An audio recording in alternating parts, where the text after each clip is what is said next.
Elizabeth Joyce with Stargazing, week of October 29th through November 4th, 2018. This week brings Halloween and the end of daylight savings time. Also, there's a healing past karmic relationships and 2 sign changes. Venus moves back into Libra to relieve some tensions in the home, and Mercury moves into Sagittarius. It's time to plan for the upcoming holidays. The moon in Cancer begins the week, so eat healthy foods and take care of the home and your family matters. Mercury and Jupiter align Monday morning, making this a great time to get up early and get a head start on projects and communications. It's also time to let bygones be bygones and to forgive and forget. On Tuesday evening, Mercury enters the big picture sign Sagittarius, where it will be mostly until early January.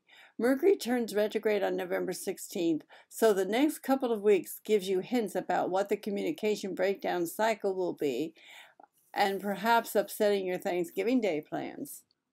Please be careful on the roads. Halloween is on Wednesday, and it's nice with some good weather under a children-centered Leo moon, but not overly eventful. Venus moves backwards into Libra on the 31st as a part of her rebalancing of relationships work during the current Venus retrograde cycle. This harmony will last until December. At the same time, Mercury moves into Sagittarius, and your mind begins to overflow with new ideas and projects. Be careful now, because the mind can get so busy thinking that it forgets to act through a practical and positive filter. This can lead to some very foolish decisions. Be sure to put the brakes on. Thursday, November 1st is All Saints' Day, a day of forgiveness that can bring a raise in your consciousness. Jupiter trines Chiron, bringing an opportunity to release and heal some old wounds. It's time to remember the importance of our loved ones. Speaking of time, we'll all fall back on Sunday, November 4th, as daylight savings time comes to an end. Be sure to turn your clocks back 1 hour on Saturday night so that you can get that extra hour of sleep. The days are longer, but the time grows shorter. Lastly, Pluto has been moving from north to south of the ecliptic for several months now. It moved from north to south in the 1930s. One astronomy source has October 31st as being the exact date that it crosses the line. It is difficult to say exactly what this means, since it affects generations of people. Pluto is about transformation. It tells you where you must let go of the past and move forward into what is coming in next. We can all see that the world has changed and it's not going back. Especially, Pluto helps you clear anything that gets between you and the one source of all that is. It helps you to use your power through your connection to Source. So begin your meditation practice daily and don't do it intermittently. It's time for you to stay connected. November is coming this week.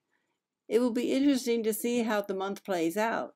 Love and Money Venus continues to be retrograde until the 16th, and then Mercury begins the retrograde cycle about 15 hours later on that same day, just in time for the USA Thanksgiving holiday.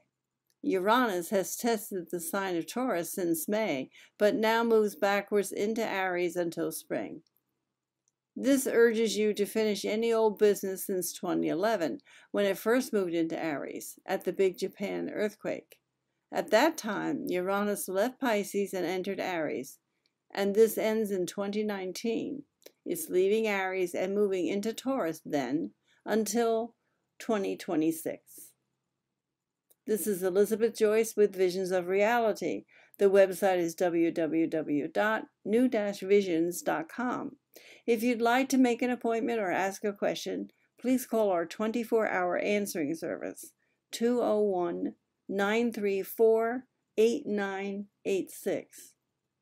Thank you for listening. Happy Halloween, and I'll see you next week.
day.